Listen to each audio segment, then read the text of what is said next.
আসসালামু আলাইকুম। আসসালামু আলাইকুম রহমতুল্লাহ বরকাতুহু। দেখতেছেন সরম্বা ইউনিয়নের উনি হলেন যুব দলের সভাপতি, উনি সেক্রেটারি। তাদের কাছ থেকে কিছু প্রশ্ন করব। কালকে তারা সমাবেশে গিয়েছিল ফুলুগ্রামের ময়দানে। নাজমুল ভাইয়ের নেতৃত্বে কত লোক হয়েছে তাদের থেকে একটু শুনবো। আসসালামু আলাইকুম রহমতুল্লাহ বারাকাতু। আমি একজন লোহাগাড়া সারমা ইউনিয়নের অভিভাবক, বিএনপি এবং যুব দল সংগঠনের আমরা হচ্ছি ত্যাগী নেতা। আমাদের লোহাগাড়ার পক্ষ থেকে আমরা ওখানে ওই পল্টনে বিএনপির প্রোগ্রামে আমাদের পক্ষ থেকে, যুব দলের পক্ষ থেকে হাজার হাজার মানুষের দল দেখা হলো।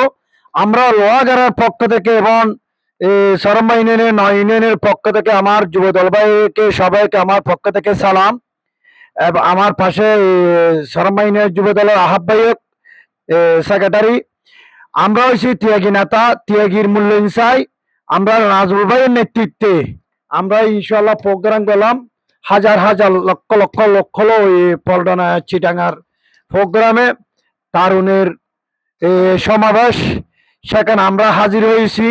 ওই সমাবেশে যখন শেষ হলো, আমাদের মহাসচিব মির্জা ফখরুদ্দিনের যখন শেষ হলো, তখন আমরা গ্রামে চলে আসছি। নাজমুল ভাইয়ের নেতৃত্বে লোহাগাড়া দক্ষিণ চট্টগ্রামের আন্দোলনে ত্যাগী নেতার কিছু কথা বলতে চাই। আমাদের বাংলাদেশের বিএনপির মূলের প্রোগ্রামে ছিল দক্ষিণ চট্টগ্রামের একটা বড় নেতা, আমাদের হালদা জিয়ার বিভিন্ন আয়োজন প্রোগ্রামে ছিল। দক্ষিণ চট্টগ্রামে 1 নম্বর ত্যাগী নেতা হলো পটিয়ার এনাম সাহেব। 2 নম্বর সাতকানিয়া লোহাগাড়ার আহ্বায়ক, আগামীবারের দানের শীষের সাতকানিয়া লোহাগাড়ার আহ্বায়ক প্রার্থী নাজমুল ভাইয়ের নেতৃত্বে আন্দোলন সংগ্রামে করছি। আমরা হচ্ছি ত্যাগী।